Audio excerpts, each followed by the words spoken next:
Hello anime lovers, स्वागत है आपका एनीमे एक्सप्लेन्ड चैनल पर। और आज हम देखेंगे डेथ नोट के एपिसोड नंबर 5 को। इसके पिछले एपिसोड्स की लिंक आपको डिस्क्रिप्शन में मिल जाएगी। तो चलिए जानते हैं इसकी आगे की कहानी को बिना किसी देरी के। अब तक हमने देखा कि लाइट डेथ नोट का इस्तेमाल करके उस FBI एजेंट का असली नाम जान लेता है और उस क्रिमिनल का एक्सीडेंट हो जाता है, ठीक जैसा लाइट ने प्लान बनाया था। रे अब लाइट से कहता है कि वो एक सीक्रेट इन्वेस्टिगेशन के लिए जापान आया था, जिसके बारे में यहाँ की पुलिस को भी नहीं पता है। तो किसी से ये मत कहना कि वो FBI एजेंट से मिला था। लाइट कहता है कि मैं समझ गया, मैं किसी को आपके बारे में नहीं बताऊंगा, अपने फादर को भी नहीं। ये सुनकर रे यहाँ से भाग जाता है। लाइट मन में सोचता है कि मैं खुद भी पुलिस को नहीं बताना चाहता कि मेरी मुलाकात FBI एजेंट से हुई थी। इससे आगे चलकर लाइट ही फंस सकता है। और क्योंकि लाइट ने अब तक सारे विक्टिम्स को हार्ट अटैक से मारा है, तो पुलिस को लगेगा ही नहीं कि ये डेथ कीरा की वजह से हुई है। वो इसे मामूली एक्सीडेंट ही समझेंगे। रे अपने होटल रूम वापस जाता है, जहां हम उसकी मंगेतर नाओमी को देखते हैं। रे उसे बताता है कि आज वो जिस बस में बैठा था उसे एक क्रिमिनल ने हाईजैक कर लिया था और फिर उसका एक्सीडेंट हो गया। अब नाओमी को शक होता है कि उसे ये सब इत्तेफाक तो नहीं लग रहा। असल में नाओमी खुद भी एक टॉप क्लास FBI एजेंट हुआ करती थी, लेकिन रे से सगाई होने के बाद उसने अपना काम छोड़ दिया था। और रे बिल्कुल नहीं चाहता कि नाओमी इस कीरा इन्वेस्टिगेशन में दखल दे, क्योंकि इससे उसकी जान को भी खतरा हो सकता है। और वो नाओमी को यहाँ जापान इसीलिए लेकर आया है ताकि नाओमी के पेरेंट्स से मिल सके। नाओमी उसकी बात मान लेती है। रे आगे कहता है कि जब हमारे बच्चे हो जाएंगे तब तुम्हें टाइम ही नहीं मिलेगा किसी केस के बारे में सोचने का। और उसे कीरा से ज्यादा तो अपने ससुर से डर लगता है। इधर रियूक पूछता है कि अब तुम उस एजेंट का नाम लिखकर उसे मार दोगे?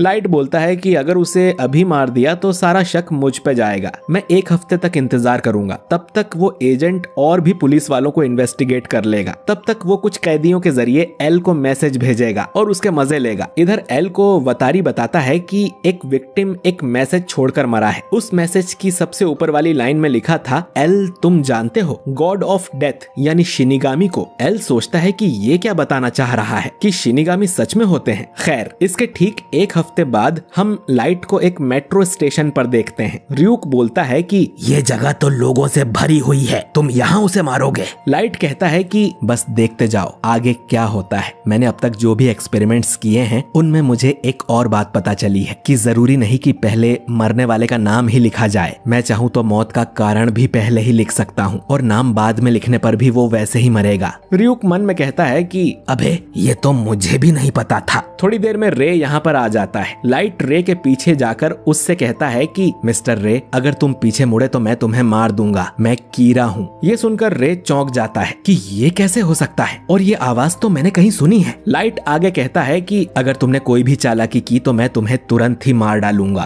और तुम्हें मुझ पर यकीन नहीं तो उस चश्मे वाले लड़के की तरफ देखो, मैं कीरा हूँ ये साबित करने के लिए मैं उसे मारने वाला हूँ। लाइट के ऐसा कहते ही उस लड़के की हार्ट अटैक से मौत हो जाती है। लाइट आगे कहता है कि अब तो तुमने मेरी पावर देख ली है और उस आदमी पर कई बार छेड़खानी का आरोप लग चुका है, लेकिन वो बार बार छूट जाता था। वो समाज के लिए कचरा था जिसकी उसे सजा मिल गई। और एल ने तुम्हें बताया ही होगा कि मैं सिर्फ चेहरा देखकर ही लोगों को मार सकता हूँ, यानी मैं चाहूँ तो यहाँ मौजूद उन सब लोगों को खत्म कर सकता हूँ। तो अब भी यकीन नहीं तो मैं और लोगों को मार के दिखाऊं? रे बोलता है कि ऐसा मत करो, मैं समझ गया कि तुम कीरा हो। लाइट आगे कहता है कि तुम्हें इन लोगों से ज्यादा तो अपने फैमिली मेंबर्स प्यारे होंगे, तो मैं चाहूँ तो उन्हें भी मार सकता हूँ। अब रे बोलता है कि तुम्हें मेरी मंगेतर के बारे में कैसे पता चला? जबकि लाइट को नहीं पता था, पर अब वो उसकी मंगेतर को ही मारने की धमकी देने लगता है। रे अब कीरा की बात मानने को तैयार हो जाता है। लाइट कहता है कि तुम्हारे पास लैपटॉप है ना, उनमें से उन सभी FBI एजेंट्स के नाम बताओ जो कीरा केस में जापान आए हैं। रे बोलता है कि उसके पास बाकी एजेंट्स की कोई जानकारी नहीं है। इसके बाद लाइट रे को एक एनवलप देता है और बोलता है कि इसमें से ईयरफोन निकालकर अपने कान में लगा लो, बाकी बातें हम उसी में करेंगे।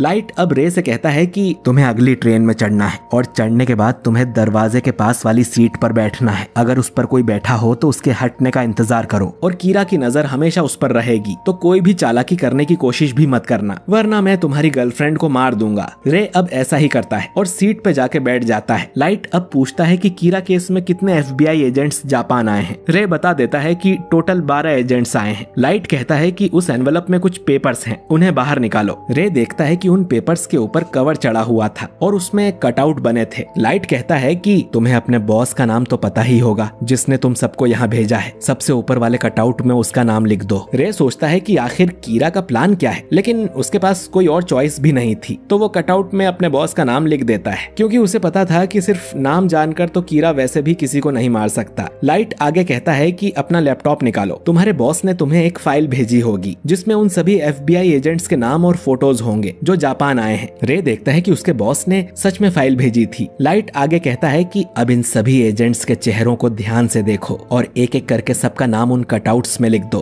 रे सबके नाम लिख देता है। लाइट अब बोलता है कि ईयरफोन और पन्नों को वापस एनवेलप में डाल दो और उन्हें ऊपर रख दो। इसके बाद तुम आधे घंटे तक इसी ट्रेन में बैठे रहोगे ताकि कोई भी तुम्हें एनवेलप छोड़कर जाते हुए ना देख ले। रे उस एनवेलप को रख देता है और मन में सोचता है कि मैं इस आवाज को जानता हूँ, लेकिन मुझे याद क्यों नहीं आ रहा कि ये किसकी है। करीब 4:40 पर रे ट्रेन से उतरता है और अचानक ही उसे हार्ट अटैक आ जाता है। वो मरते हुए पीछे मुड़कर देखता है कि लाइट ने वो एनवेलप उठा लिया था, यानी कि लाइट ही कीरा है। लाइट उसे कहता है कि अलविदा रे पेनबर, और रे की मौत हो जाती है। लाइट ने एनवेलप में जो पन्ने रखे थे वो असल में डेथ नोट के पन्ने थे और रे ने उसमें सभी FBI एजेंट्स के नाम लिखकर खुद ही सबको मरवा दिया। उसने सबसे ऊपर बॉस के लिए लिखा था कि ये अपने सभी एजेंट्स को एक फाइल भेजकर मर जाएगा और उस फाइल में जापान में आए सभी एजेंट्स के नाम और फोटो होंगे और बाकी एजेंट्स रे के नाम लिखने की वजह से मारे गए। पन्नों पर लाइट ने कवर इसीलिए चढ़ाया था ताकि ये सब रे पढ़ ना ले और डेथ नोट के पन्ने को छूने से उसे शिनिगामी भी दिखने लगता। अब FBI का डायरेक्टर एल को कॉल करके कहता है कि उसने जो भी एजेंट्स जापान भेजे थे वो सब हार्ट अटैक से मर गए हैं, यानी कीरा ने उन्हें मार दिया और अब FBI एल की इस केस में कोई मदद नहीं करेगी। इतना कहकर वो कॉल कट कर देता है। चीफ यागामी को भी डायरेक्टर से पता चल गया था कि एल ने पुलिस वालों पर नजर रखने के लिए FBI एजेंट्स को बुलवाया था। ये बात जानकर वो गुस्सा हो जाता है कि एल को उन पर भी भरोसा नहीं है जो उसके साथ इस इन्वेस्टिगेशन का हिस्सा है। बाकी लोग बात करते हैं कि कीरा ने उन FBI एजेंट्स को मार दिया, मतलब उसके रास्ते में जो भी आएगा वो उन्हें मार देगा, चाहे वो क्रिमिनल हो या अच्छे लोग। कीरा कोई इंसाफ का देवता नहीं बल्कि बस एक कातिल है। एल को एक और मैसेज के बारे में पता चलता है जिसे पढ़कर एल को पूरी लाइन पता चलती है कि एल तुम जानते हो गॉड ऑफ डेथ को एप्पल पसंद है, जो सुन एल गुस्सा हो जाता है। इधर नाओमी ये बात जानकर बहुत दुखी होती है कि रे मर चुका है और उसे कीरा ने मारा है। इधर चीफ यागामी एक फैमिली मीटिंग बुलाकर अपने परिवार को बता देते हैं कि वो कीरा इन्वेस्टिगेशन के इंचार्ज हैं। कुछ FBI एजेंट्स भी इस केस के लिए जापान आए थे, वो सब कल मारे गए। चीफ यागामी इन्हें ये सब इसीलिए बता रहा है कि अगर कल को वो भी मर जाए तो कम से कम उसके परिवार को पता रहे कि वो किस कारण से मरा है। इस डर से कई सारे पुलिस वाले जॉब छोड़ चुके हैं। सायू और उसकी मदर चीफ यागामी से कहती है कि उसे भी ये केस छोड़ देना चाहिए, लेकिन यागामी साफ साफ कह देता है कि वो बुराई की जीत कभी नहीं होने देगा और इस केस को कभी नहीं छोड़ेगा। लाइट अब बोलता है कि मुझे आप पर गर्व है डैड, अगर आपको कभी कुछ हुआ तो मैं उस कीरा को ढूंढ निकालूंगा और उसे सजा जरूर दिलवाऊंगा। अगले दिन चीफ बाकी साथियों से कहता है कि हम जानते हैं कि कीरा सिर्फ क्रिमिनल्स को नहीं बल्कि उन्हें भी मारेगा जो उसके रास्ते में आएंगे। हो सकता है कि हम सब उसके हाथों मारे जाएं, तो जिनको भी अपनी जिंदगी प्यारी है वो इस केस को अभी छोड़कर जा सकते हैं और यहाँ सिर्फ वही लोग रुके जो